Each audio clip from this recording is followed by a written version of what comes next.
ఏపీలో భానుడు నిప్పులు కురిపిస్తున్నాడు. ఇవాళ 17 మండలాల్లో తీవ్ర వడగాలులు, 32 మండలాల్లో వడగాలులు వీచే అవకాశం ఉందని విపత్తుల నిర్వహణ సంస్థ హెచ్చరించింది. దీంతో అవసరమైతే తప్ప బయటికి రావద్దని సూచిస్తున్నారు అధికారులు. శ్రీకాకుళం జిల్లా ఆముదాల వలస, బోర్జా, హిరమండలం, జలుమూరు, లక్ష్మీనర్స్పేట, పాతపట్నం, సారవకోట, సరుబుజ్జిలి, విజయనగరం జిల్లా గుర్ల, సంతకవిటి మండలాలు, పార్వతీపురం, మన్యం, పాలకొండ, సీతంపేట మండలాలతో పాటు పోలవరం జిల్లాలోని గంగవరం, కూనవరం మండలాలు, తూర్పుగోదావరి జిల్లా గోకవరం మండలాల్లో తీవ్ర వడగాలులు వీచే అవకాశం ఉందని వాతావరణ శాఖ అధికారులు తెలిపారు. శ్రీకాకుళంలోని 2 మండలాలు, విజయనగరంలోని 8 మండలాలు, మన్యం 9, పోలవరం 3, కాకినాడ 2, తూర్పుగోదావరిలో 2, ఏలూరు 3, ఎన్టీఆర్ 3 మండలాలు వడగాలులు వీచే అవకాశం ఉంది.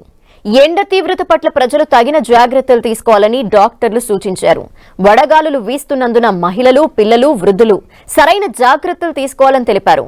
డిహైడ్రేట్ కాకుండా ఉండటానికి ఓఆర్ఎస్, ఇంట్లో తయారు చేసిన పానీయాలైన లస్సీ, నిమ్మకాయ నీరు, మజ్జిగ, కొబ్బరి నీరు తాగాలని సూచించారు.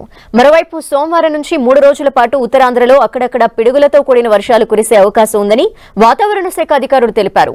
విభిన్న వాతావరణ పరిస్థితుల నేపథ్యంలో ప్రజలు అప్రమత్తంగా ఉండాలన్నారు.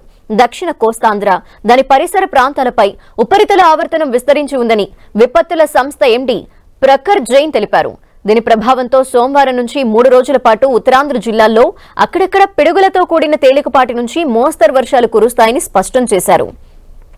తూర్పుగోదావరి, పశ్చిమ గోదావరి, ఏలూరు జిల్లాల్లో పిడుగులతో కూడిన తేలికపాటి వర్షాలు కురిసే అవకాశం ఉందని సూచించారు.